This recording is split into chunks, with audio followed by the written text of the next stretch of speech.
अस्सलाम वालेकुम dear students, welcome to DS academy. I am Nadeem Khan. Dear students, आज हम class first year biology chapter number 8 classification of fungi के टॉपिक को डिस्कस करेंगे।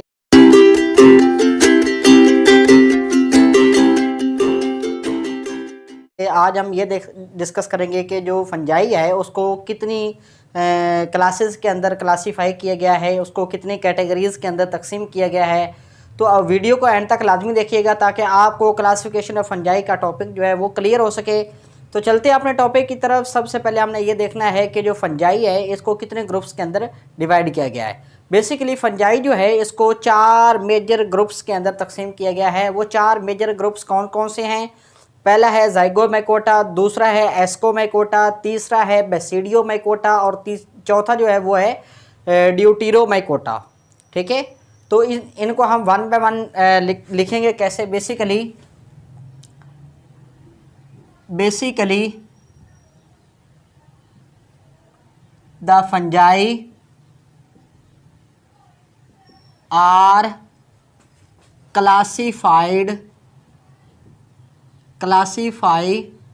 classified into the following major groups,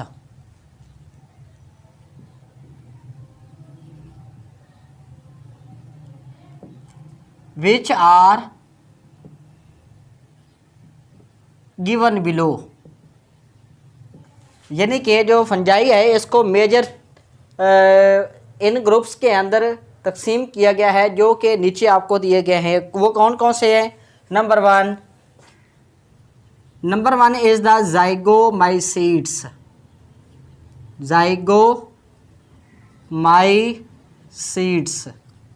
यानी कि ये पहला ग्रुप है जाइगोमाइसीड्स।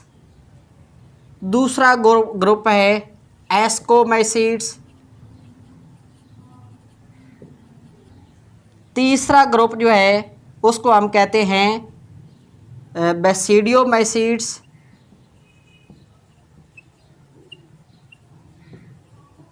और जो फोर्थ ग्रुप है यानी कि जो चौथा ग्रुप है उसको हम कहते हैं ड्यूटेरोमाइसीड्स।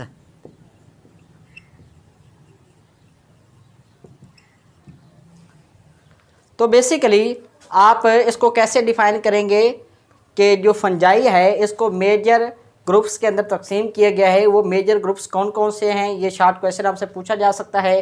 How many groups in which the kingdom fungi is divided. यानी कि जो किंगडम फंजाई है उसके अंदर जो फंजाई को जिन ग्रुप्स में तकसीम किया गया है वो ग्रुप कौन कौन से हैं? तो सबसे पहला आता है जाइगोमाइसीड्स, दूसरा है एस्कोमाइसीड्स, तीसरा है बेसिडियोमाइसीड्स और जो चौथा है उसका नाम क्या है? ड्यूटेरोमाइसीड्स।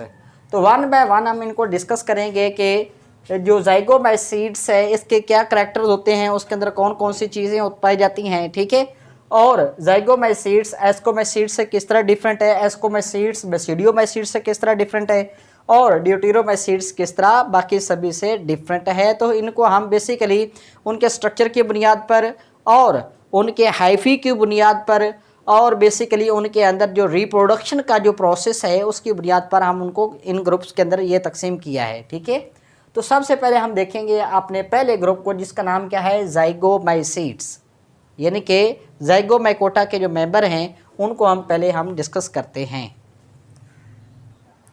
तो डियर स्टूडेंट्स, हमारा पहला ग्रुप जो है वो है जाइगोमाइसीड्स। जाइगोमाइसीड्स के अंदर जो फंजाई है उसको क्लासीफाई किया गया है। तो इसके अंदर कौन कौन सी फंजाई शामिल हैं? सबसे पहले हम देखेंगे स्ट्रक्चर ऑफ हाइफी को, कि इसके अंदर जो हाइफी है वो किस किस्म के होते हैं। ठीक है, यानी कि फर्स्ट वन इसके अंदर देखेंगे स्ट्रक्चर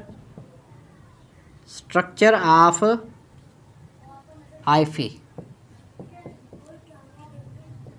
इसके अंदर जो हाइफी होते हैं बेसिकली वो सोइनोसिटिक हाइफी होते हैं। सोइनोसिटिक हाइफी यानी कि इसके अंदर कौन से हाइफी होते हैं? सोइनोसिटिक हाइफी होते हैं। सोइनोसिटिक हाइफी को आप क्या कह सकते हैं? बेसिकली ये वो हाइफी होते हैं जो कि नॉन सेप्टेट होते हैं। नॉन सेप्टेट नॉन सेप्टेट का मतलब क्या होता है कि ऐसे हाइफी जिनके दरमियान में कोई क्रॉस वाल नहीं होती, and they contain a multinucleate, and non septate and are the multinucleate, multinucleate यानी कि जो सोइनोसिटिक हाइफी होते हैं वो किसके अंदर पाए जाते हैं, वो जाइगोमाइसीट्स के अंदर पाए जाते हैं। यानी कि जाइगोमाइकोटा के जो मेंबर हैं उनके अंदर किस किस्म के हाइफी पाए जाते हैं, उनके अंदर सोइनोसिटिक हाइफी पाए जाते हैं। सोइनोसिटिक हाइफी कौन से होते हैं, सोइनोसिटिक हाइफी वो हाइफी होते हैं जो कि नॉन सेप्टेट होते हैं, यानी कि जिनके दरमियान में सेप्टा फॉर्मेशन नहीं होती, जिनके दरमियान में क्रॉस वाल नहीं होती, और ये मल्टी न्यूक्लिएट होते हैं, यानी कि इसके दरमियान में जो न्यूक्लियस होते हैं वो ज़्यादा होते हैं। ठीक है, यानी कि मैं आपको एक सोइनोसिटिक हाइफी बना के उसका स्ट्रक्चर भी बना के दिखा देता हूँ। सपोज़ आपके पास ये एक ये हाइफी है और एक ये हाइफी है। जब ये हाइफी एक दूसरे के साथ फ्यूज़ होते हैं तो इनके फ्यूज़ होने से क्या होता है, इनकी जो वाल्स होती हैं उसके दरमियान में पोर्स होते हैं, उनके ज़रिए से क्या होता है कि वो वाल जो होती हैं वो आपस में मिल जाती हैं और यहाँ से वाल जो है वो ख़त्म हो जाती है।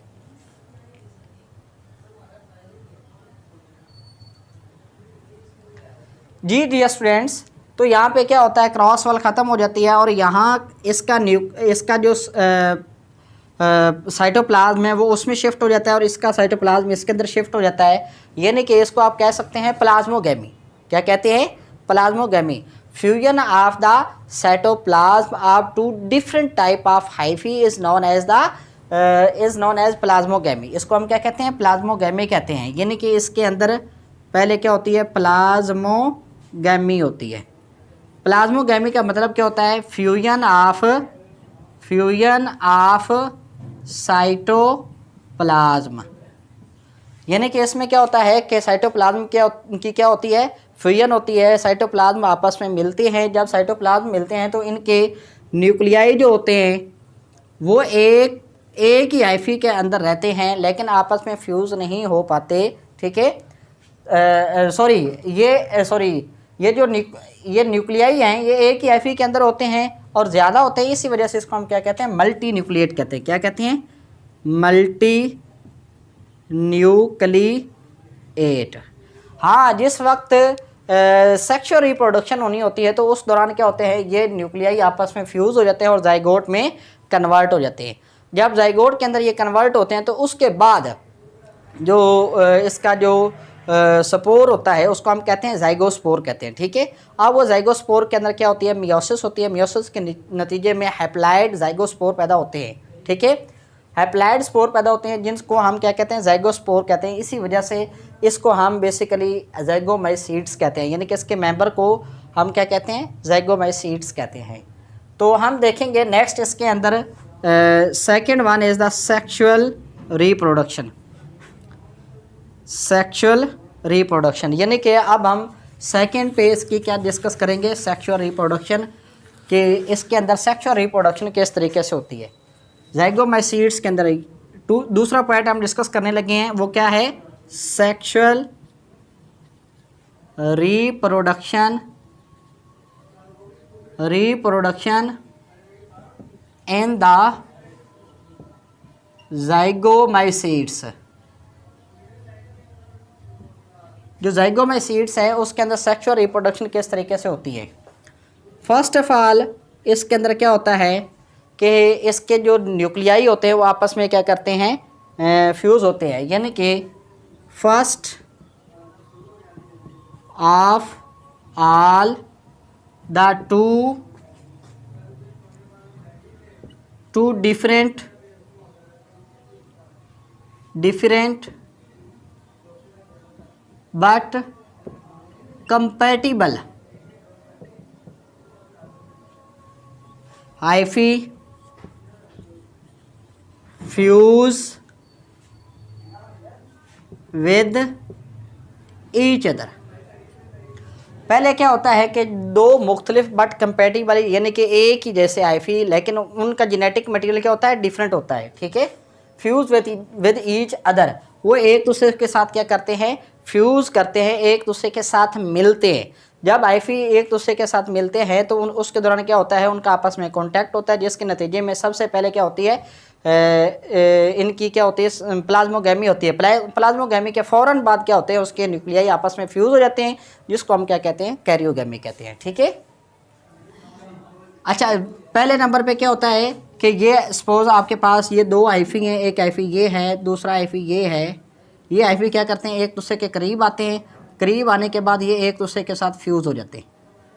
ठीक है, ये हम डिस्कस कर रहे हैं इसके सेक्सुअल रिप्रोडक्शन को। दूसरा पॉइंट इसका क्या होगा कि their cytoplasm exchange with each other, यानी कि सेकंड पे क्या होगा, their cytoplasm are exchanged with each other. अब क्या होता है, इनके जो साइटोप्लाज्म होते हैं वो एक दूसरे के साथ क्या होते हैं, एक्सचेंज होते हैं, यानी कि उनका तबादला होता है। इसका साइटोप्लाज्म उसमें शिफ्ट हो जाता है, ठीक है, और इसका शिफ्ट उसमें हो जाता है। ठीक है, जिसको हम क्या कहते हैं, प्लाज्मोगैमी कहते हैं। इस प्रोसेस को हम क्या कहते हैं, प्लाज्मोगैमी, यानी कि इस दौरान क्या होती है, प्लाज्मोगैमी हो जाती है। सेकेंड वन, थर्ड वन क्या होता है, यानी कि तीसरे नंबर पे देयर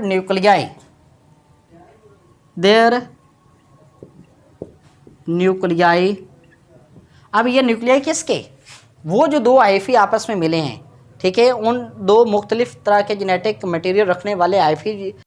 तो डियर स्टूडेंट्स, हम आगे डिस्कस कर रहे थे बेसिकली जो दो मुख्तलिफ तरह के आईफी थे जो कि आपस में फ्यूज़ हुए थे। उनके फ्यूज़ होने से सबसे पहले क्या हुआ था, उनके साइटोप्लाज्म एक्सचेंज हुए थे, जिसको हमने क्या कहा था, प्लाज्मोगैमी हुई। प्लाज्मोगैमी के बाद तीसरे नंबर पे क्या होता है, देयर न्यूक्लियाई, इनके आपस में न्यूक्लियाई क्या करते हैं, वो एक दूसरे के साथ मिल जाते हैं, मीट हो जाते हैं, एक दूसरे के साथ उनका एक दूसरे के साथ कनेक्शन हो जाता है, यानी कि वो आपस में फ्यूज़ हो जाते हैं। इस प्रोसेस को हम क्या कहते हैं, कैरियोगैमी कहते हैं। Their nuclei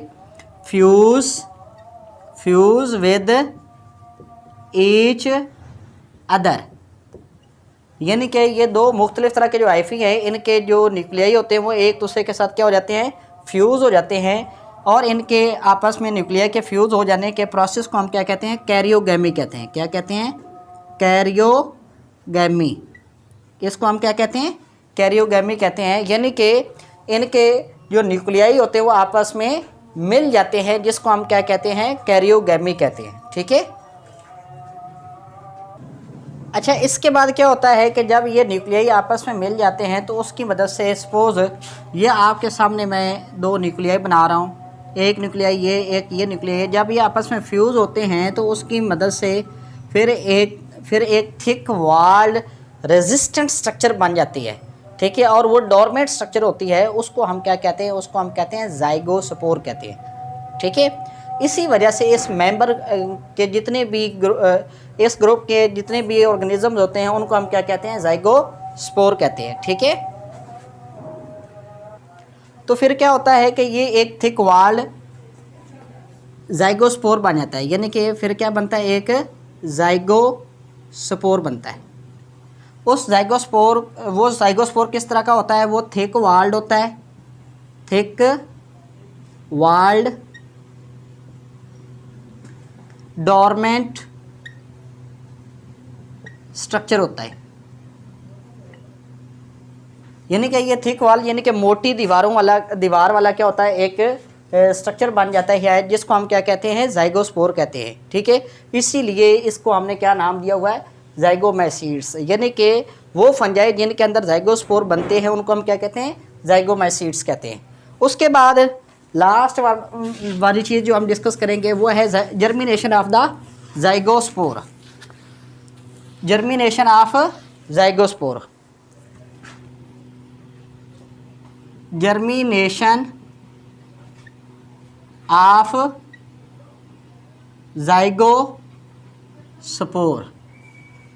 germination of zygospore में हमने क्या डिस्कस करना है कि बेसिकली इसमें क्या होता है कि जो जाइगोस्पोर होता है, जब फेवरेबल कंडीशन आ जाती हैं, सूटेबल कंडीशन आती है, तो वो जाइगोस्पोर क्या करना शुरू कर देता है, वो जर्मिनेट करना शुरू कर देता है। तो वो जर्मिनेट होने से पहले क्या होता है बेसिकली कि उसके अंदर मियोसिस होती है। फर्स्ट वन उसके अंदर क्या होती है, meiosis. The meiosis takes place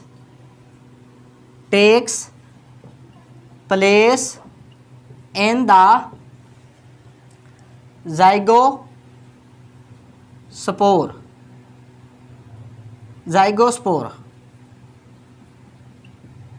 यानी कि जो जाइगोस्पोर होता है उसके अंदर क्या होती है, मियोसिस होती है, जिसके नतीजे में due to the result of